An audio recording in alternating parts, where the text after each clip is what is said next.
This is ZNN, the Zodiac News Network.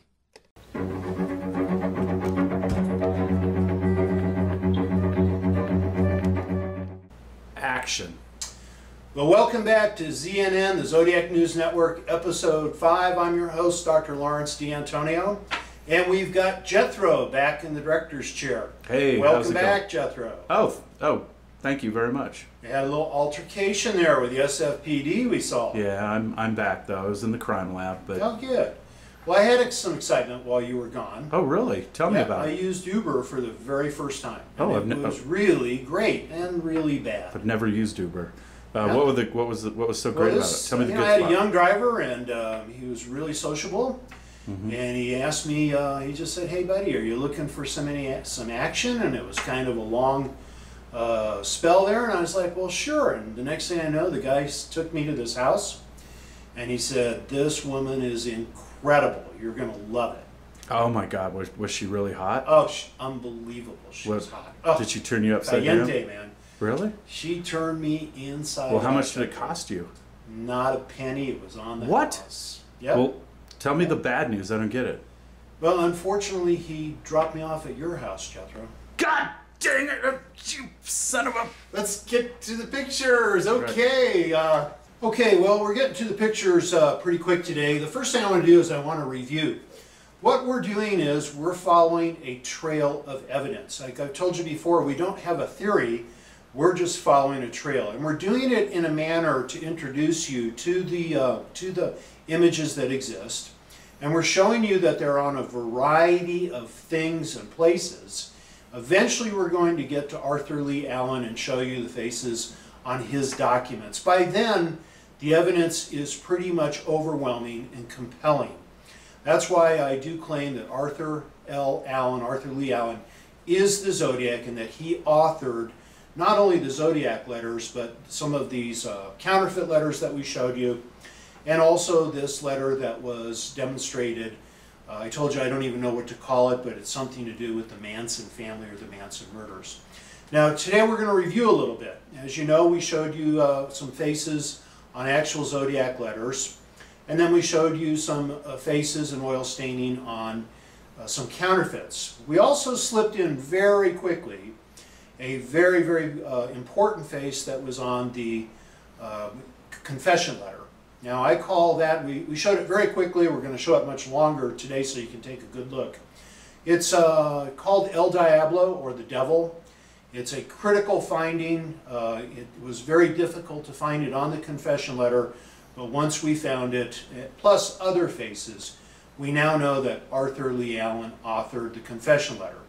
In addition, these types of faces are on the Bates letters, they're on the desktop, and as I just stated in the early goings, we've now found them on the wristwatch. Some people do ask me what are the size of these faces, and they vary.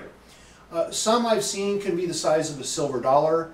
Others are as small as the tip of this eraser, which is pretty darn small. But you could see something that small, you could get 3 faces on the crystal of a wristwatch. So that's a little bit of review for you. We've now moved into Riverside. We're going to show you some more stuff in Riverside. But today I want to go back to one of the things that we find, that the people who just don't believe what we found, and they call this JPEG manipulation or Photoshop or pareidolia. I explained to you that what we find is some semicircles, some ellipticals, and circles on lots of the Zodiac documents. And these are very, very important. They are not to be ignored because we find them on other documents. I'm showing you a picture right now of an envelope that was sent to Riverside, and clearly you can see a rectangle staining and you can see an elliptical type circle. And this is important. People have asked me, what do I think that these represent? And I tell them, he could not see the faces that he was leaving on the envelopes. And I believe these faces represented his slaves. So he would draw a circle and place them within the circle. And that's the only way I can explain it, because that's where I find a large concentration of the faces. Now I want to bring your attention to another murder in the same way that the Riverside people are not convinced Sherry Jo Bates was a Zodiac victim, but they do now consider Arthur Leigh Allen a top suspect. We have a young lady who was killed. Her name was Donna Lass. Donna Lass was a nurse who worked at the Sahara Hotel in South Lake Tahoe. And there's been a lot of debate whether she was actually a Zodiac victim or not. And unfortunately, her body has never been found. And so that even complicates the matter more. Now, to me, it's almost absurd that there is debate that she was not a Zodiac victim, because there is two pieces of evidence that were sent out in the mail that are classic Zodiac, and I'm going to talk about those today. One is, of course, the peeking through the pines. The imagery is all over this letter, and I know that somewhere down the line a police officer claimed that he wrote it and it wasn't a forgery. Well, he's lying through his teeth. It's true blue Zodiac. What is of much more interest to me was a letter that was sent to Mary Pilker, sister of Donna Lass. And this is a Christmas card, and it talks about the guardian of the pines. This letter, right off the bat, when you examine it properly, you can see a semicircle, or an elliptical, I guess we should call it, in plain, almost plain evident view. And this should have tipped a lot of people off, but once again, people don't know what these represent. We've brought them all together to show you that these ellipticals are all over the Zodiac letters. In addition to the elliptical that's on this Christmas card, there's lots of faces. We're going to try and squeeze a few in today for you. Now, some of these faces I'm showing you are not the highest of quality, and I'm doing that on purpose. I am coming out with a book. When we find a face, it's usually very crude. We have to work on it quite a bit to get it what I call acceptable, and then we work on it to get it high quality to show detectives. Detectives don't want to see garbage or gibberish. They want to see something that's clear cut, a face, and it's a tremendous amount of work. We're saving the really good ones for the book. The book is the artwork of the Zodiac Killer. So you're getting to see some of the things on the Donna Lass letters. Clearly she was a victim of the Zodiac, and I really don't think the detectives worked this case much at all, which is a shame because her body was never found. Someday, hopefully they'll find it. I'm also going to throw in a couple special pictures today. I'm not going to tell you the significance. I'm hoping somebody can figure it out. These are killers. These where we found these. And they are priceless photos. Once again, you'll start to get the hang. What I will tell you is this was obsessive compulsive behavior.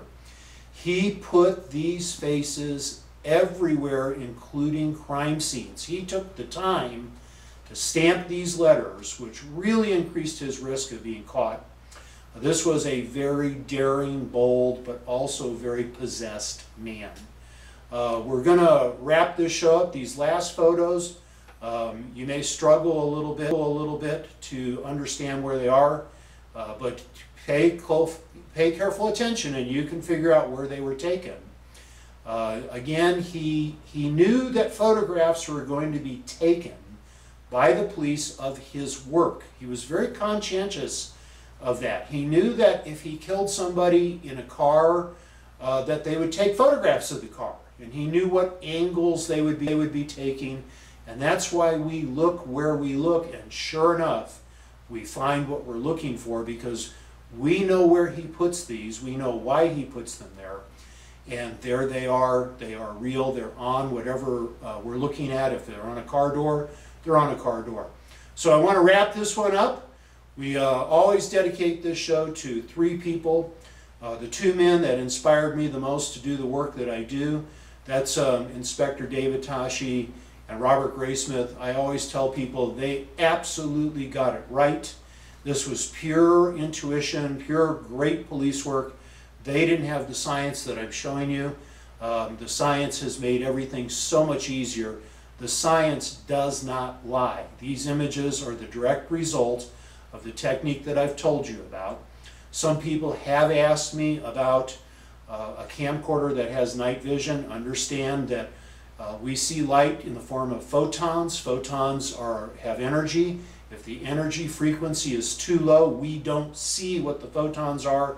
The infrared cameras, or I'm sorry, the cameras that are night vision, have a charged cathode plate in them that increases the energy of the electrons, which changes the frequency of the photons, and we can now look in the dark.